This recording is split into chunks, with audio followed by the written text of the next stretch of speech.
Bora lá? Daniel Alves foi preso. Está correto ou incorreto? A melhor pergunta é: ele é inocente ou não é? Ele é culpado? Bom, para o leigo e para o estudante de direito, a gente vai trabalhar constitucional, penal e processo penal. Prisão correta? Correta. Ele é inocente? Sim, ele é inocente, não é culpado. Professor, como é que pode? A prisão está certa e ele é inocente? Chega a algum lugar. Princípio da presunção de inocência é um princípio de direito fundamental constitucional, direito fundamental constitucional e é penal. O que ele fala? Ele fala que o sujeito só é culpado com uma sentença condenatória definitiva. Isso quer dizer o quê? Para alguém ser culpado, primeiro eu tenho que investigar, levantar todos os elementos, as possíveis provas. Depois eu crio um processo que vai lá no judiciário. Todo mundo tem que ter a oportunidade de falar. Ampla defesa e contraditório. Produzir provas, se defender, para ter todas as versões. Né? E lá no final o juiz vai em algum momento falar assim: opa, esse cara é culpado. Por que isso é importante? Porque isso é um direito fundamental. Isso protege a gente, indivíduo, do Estado. Por quê? Porque o Estado é mais forte, o Estado está acima.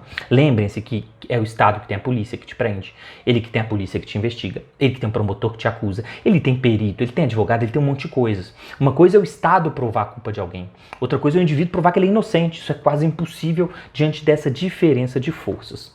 O que a presunção de inocência tem como uma das principais consequências?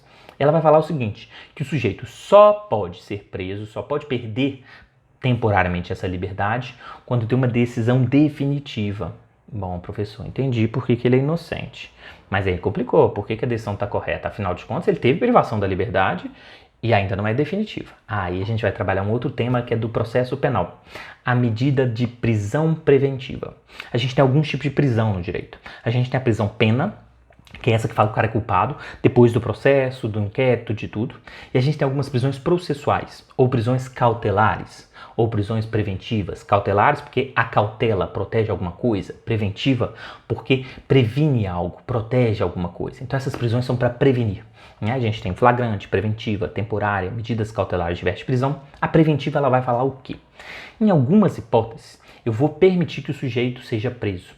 Não para falar que ele é culpado, não para fazer justiça, não para punir esse sujeito ou prevenir um crime, mas porque isso é necessário para proteger o processo.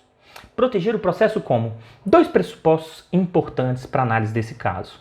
Um é para permitir a investigação, tá? E outro é para garantir a aplicação da lei penal. No caso do Daniel Alves, garantia da aplicação da lei penal. E aqui eu tenho um exemplo de manual. Olha só, Daniel Alves está sendo processado, investigado, ele vai ter oportunidade de produzir provas.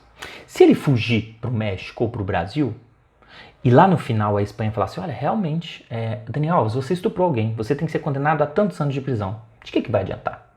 Ele está lá no México, está lá no Brasil, como é que a Espanha vai fazer? Ela não pode entrar nesses países e pegar eles à força? Não vai adiantar de nada.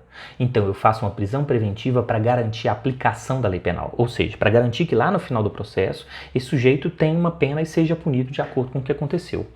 Esse é o principal ponto da pena da prisão preventiva. Professor, então basta o cara ser estrangeiro? Porque pensa só, um brasileiro na Espanha, ele pode fugir. Não. A gente não pode trabalhar no direito penal com meras suposições. A prisão preventiva ela não trabalha com juiz de certeza, mas com uma alta probabilidade. Tá? E aí por isso que vocês estão vendo lá aquela indicação toda, aqueles temas todos. E aí percebam, voltando para o direito penal, o crime de estupro é um dos crimes mais difíceis. Por quê? Porque o estupro envolve geralmente só duas pessoas. É a versão de uma versus a versão da outra. Então alguém vai falar que foi estuprado, alguém vai falar que não estuprou. Alguém vai falar que não consentiu, alguém vai falar que consentiu. Isso é quase impossível. O direito ele não consegue buscar essa verdade real. Ele não consegue entrar dentro da cabine do banheiro lá e ver o que aconteceu. Então ele vai trabalhar com as provas que podem ser levantadas nesses autos. Por isso que é muito importante, vocês estão vendo nas notícias, tudo aquilo que está no entorno. Olha, ela nunca mudou a versão, é sempre a mesma versão. Olha, ele já trocou a versão 3 vezes. Olha, tem uma gravação dela saindo do banheiro e ela chora, ela vai reclamar com uma amiga e ela procura um segurança. Opa, ele sai tranquilão, feliz. Né? Ah, ela reconheceu uma tatuagem dele, ele não reconheceu. Né? Ele falou que nunca viu ela, mas tem os vídeos dele conversando com ela. Essas coisas são importantes exatamente por isso. Estupro é dificílimo. A gente não entra na cabeça do sujeito, então a gente trabalha com as provas no entorno. Mas geralmente os outros crimes têm testemunhas, tem outros pontos. Esse não. E aí a dificuldade. Bom, mas voltando na ideia da prisão preventiva, por que garantir a aplicação da lei penal? O que eu estou falando com vocês é que não basta ser ele estrangeiro. Por quê? Se for uma mera suposição, a gente tem um abuso de poder. Lembra que o direito é para evitar o abuso de poder? Então a gente tem um problema ali. Então a preventiva ela vai trabalhar com juiz de certeza. E o caso do Daniel Alves é um caso de manual. É o caso que o professor dá o exemplo na sala de aula, que ele pega lá dos grandes livros do Auri Lopes, de todos os processualistas, Renato Brasileiro e todos os outros. Qual que é? O sujeito que tem uma passagem comprada para outro país. O Daniel Alves já tinha uma passagem para voltar para o México. Ele não mora na Espanha. Ele mora no México, trabalha no México, ele é brasileiro nato, ele é do Brasil. Então qual que é o ponto?